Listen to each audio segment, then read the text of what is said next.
All right then, my friends. In the previous lesson, we sent a message to the model and we made that message dynamic to include the ingredients in the pantry and the selected filters. And we got this text response back, which gets rendered to the browser.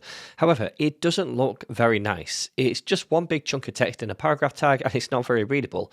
What I'd like to do instead is to have this response formatted in a better way where we display the ingredients in maybe a nice list, the cooking time at the top right somewhere, the recipe title large and bold, the different cooking steps formatted clearly, etc. But how can we do all that? Because currently the model just sends back that one big chunk of text. And when it does that, it's hard to pick out the different parts of the recipe and style them appropriately. Also, it might not always send the format of the recipe back in exactly the same way, so it would be too unpredictable to try to parse and format it anyway. So there is another way that we can get responses back in JSON format, which are much more structured, more predictable, and easier to pick bits from in the template. And the way we do that is by first creating a schema using Zod, and then providing that schema when we send the message to say, this is how we'd like the output of the response to be formatted when you give it us back. So let's give this a whirl. The first thing we need to do is install Zod. And actually, if you downloaded the starter project and installed all the dependencies at the start, then it's already going to be installed for you. If you didn't do that, then you will need to install Zod by coming to a terminal and just typing npm install Zod and hitting enter. Okay, so then we need to import Zod into the route file at the top by typing imports and then curly braces and then just Z, and that comes from Zod. All right, so now we can make a schema with Zod, which is going to describe how we want the response to look from the model. To do that then, we can come down here above the post handler because we don't need to make this schema inside the function. And we're going to make a constant, which I'm going to call a recipe schema. And then I'll set that equal to z.object and just invoke this. Now, as an argument, we pass an object, and then inside the object, we can outline the structure of the JSON that we eventually want to get back from the model, right? So what fields do we want then for this recipe? Well, we need a title first, so let's make that. And the value of that should be a string, which we can say by typing z.string and invoking that function. After that, we need a recipe description, and the value of that should also be z.string as well.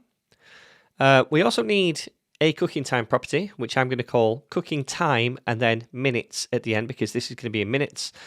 And this time we want that to be a number, so we can say z.number and invoke it for that one. I also want to show how many servings the recipe makes. So we'll add a servings property first of all, and the value of that should be z.number. This should be like 2 or 4 or whatever. Then we need the ingredients list.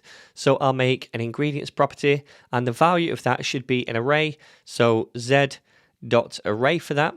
And then we also need to specify what each item inside this array should look like as well.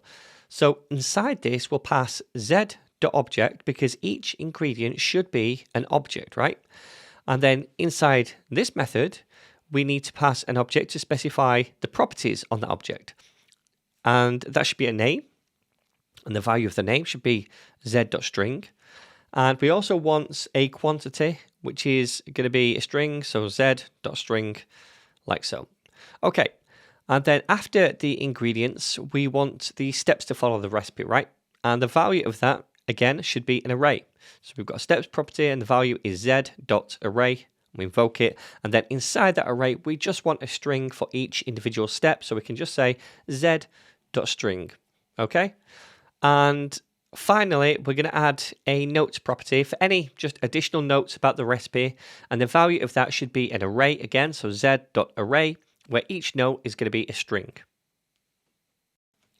Okay, so now we've got a schema. The next thing we need to do is say down here, when we send the message, that we want the response to be JSON, parsed according to the schema. Now to do that, the first thing we need to do is change the create method to be a method called parse.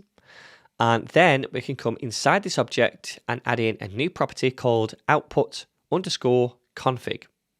And the value of that should be an object.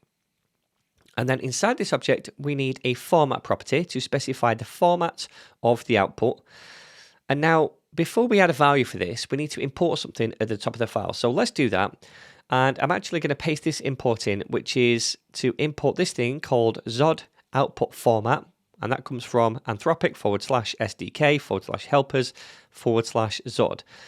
And now we can come back down here and we can use this Zod output format thing as a value to the format property. Invoke it. And then as an argument, we need to pass the Zod schema that we just created, the recipe schema, right? And now by doing this, we're saying that we want the response message to be passed according to this schema with all those properties on it. So let's just come down here now to where we log the response content to the console, and we're just going to change this to be message.passed_output instead. And this should now be an object matching the recipe schema that we made. So I'm going to go and hit the generate recipe button now off screen, and we'll see what we get back. All right, so I've just hit that, and hopefully in a second now, we're going to see a response down here. And we should see the recipe come back in that kind of JSON format with those different properties. Let's just wait a moment. All right, and now we've got something back. So it looks good so far. Let's come to the top. Cool, so now we can see this object with a title, that's a string. We've got a description here, which is a string as well. Then we've got the cooking time in minutes, that's a number, the servings, then the ingredients, which is an array of objects where we have a name and a quantity for each one. Awesome. And then we have down here the steps, and that is an array of strings. Yeah, that looks good. Then we've got some final notes down here as well. Awesome. So that now looks a lot better, and it means that we can now output this in the template in a much more structured way, and we're going to do that in the next lesson.